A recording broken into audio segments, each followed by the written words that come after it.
ক্ৰাইটেৰিয়াটো হ'ব সীমাৰ লগত সংলগ্ন হৈ থাকিব লাগিব।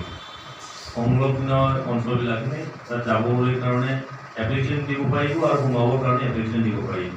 তো সেইকাৰণে এই কথাটো মনত ৰখাটো ভাল যে সোমাবৰ কাৰণে আমি এটা যিটো এক্সিষ্টিং যিটো মানে কি আছিলে BTAG বা বৰ্তমান BTRৰ লগত সংলগ্ন নহ'লে মাজত দিনা আমি কেনেকৈ আনিম এইটো কথাটো। তো সেইকাৰণে সংলগ্ন হ'ব লাগিব। সন্মানীয় সদন আমাৰ ৰঙিয়া কলেজৰ ছাৰে জানিব বিচাৰিছে যে BTR চুক্তিত উল্লেখ থকা যে শোণিতপুৰ আৰু গহপুৰ বিশ্বনাথ এই দুটা জিলা সামৰি বা এই দুটা জিলালৈকে আমাৰ BTR সীমাটো বাঢ়িব লাগিব, বঢ়াব লাগে, এইখিনি সম্ভৱ হ'ব বুলি নাই।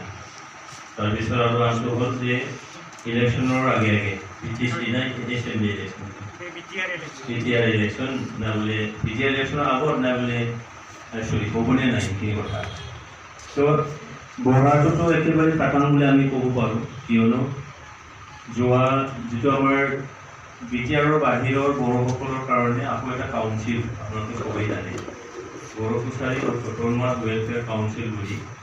সেই কাউন্সিলটো যোৱা ছেপ্টেম্বৰ মাহৰ 3 তাৰিখে অসমৰ যিটো 5দিনীয়া নে 6দিনীয়া এটা অধিৱেশন হৈছিলে এছেম্বলি, তাতে 3 তাৰিখে সেই কাউন্সিলটো মানে পাছ কৰাব লাগিছিলে।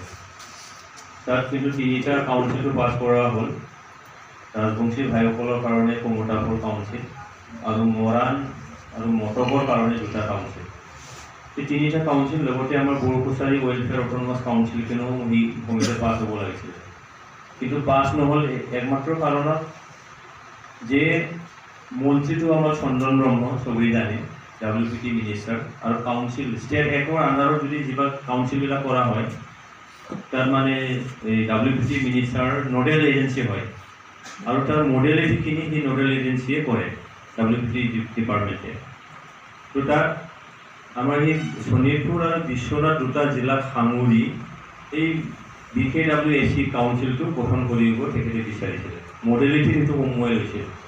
তাৰপিছত আমি দেখিলোঁ যে এই 2খন জিলাকো সামৰি কাউন্সিল হ'ব বিচাৰে, তেতিয়া মেইন ক্ৰাইটেৰিয়াটো হ'ব সীমাৰ লগত সংলগ্ন হৈ থাকিব লাগিব।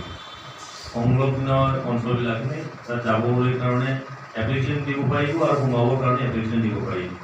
তো সেইকাৰণে এই কথাটো মনত ৰখাটো ভাল যে সোমাবৰ কাৰণে আমি এটা যিটো এক্সিষ্টিং যিটো মানে কি আছিলে BTAG বা বৰ্তমান BTRৰ লগত সংলগ্ন নহ'লে মাজত দিনা আমি কেনেকৈ আনিম এইটো কথাটো। তো সেইকাৰণে সংলগ্ন হ'ব লাগিব।